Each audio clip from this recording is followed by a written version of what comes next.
Thank you, and thank you for the opportunity for coming here tonight to speak to you about cycling and active transport in general. My name is Emma Farthing-Sykes, and I'm the Liberal Democrat candidate for Edinburgh Pentlands. And if Councillor Cook had still been here, I would have now told you that I am the only member of the panel that's not elected to anything at the moment, but I can't do that now. But I'm still quite new to this, so forgive me if I'm a little bit rough around the edges. But I was really keen to come here tonight because I am, in fact, a cyclist, and I've been cycling in Edinburgh for about 10 years now, and before that I cycled in Glasgow for 5 years. And for me, my bike is my vehicle, it's my car. I cycle everywhere. I cycle to work, I cycle to the gym, to the cinema, to the supermarket. I cycled here tonight. I did change my shoes, by the way, in case you're wondering.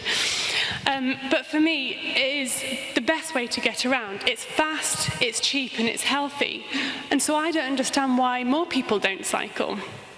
The Scottish Liberal Democrats understand that there is a strong case to emphasise the need to increase the amount of cycling across Scotland because the benefits are compelling. Not only are the health benefits compelling, that this could be a drive to tackle obesity in Scotland, but the climate change targets are compelling as well, because actually a quarter of all carbon in Scotland is created by transport. So why is it that it remains such a minority pursuit? Well, I had to think about this before I came along, and I came up with what I thought were 4 challenges to cycling, which perhaps I'll expand on a bit more when we go into our groups, because I'm not sure I can do it all in 5 minutes. But the first one that I thought was quite a compelling challenge is attitudes towards cycling.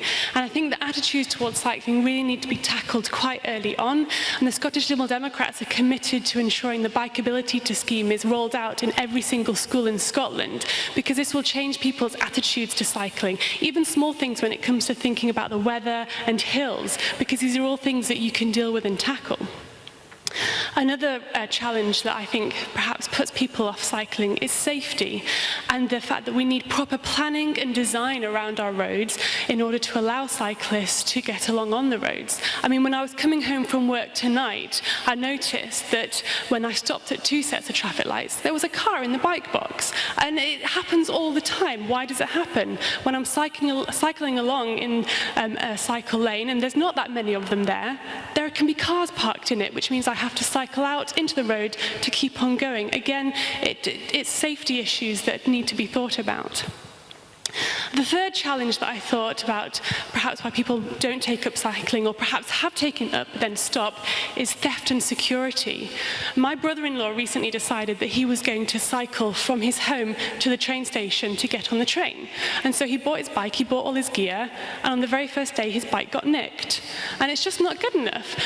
If your car got nicked, there'll be far more repercussions than if your bicycle gets nicked. I'm constantly in fear that if my bicycle gets nicked, I just can't get home. I can't get home tonight if my bicycle, which is outside, gets stolen.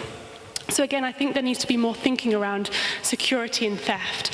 And the fourth one, and this is one that's sort of come to me, I've noticed a bit more recently, is actually air pollution.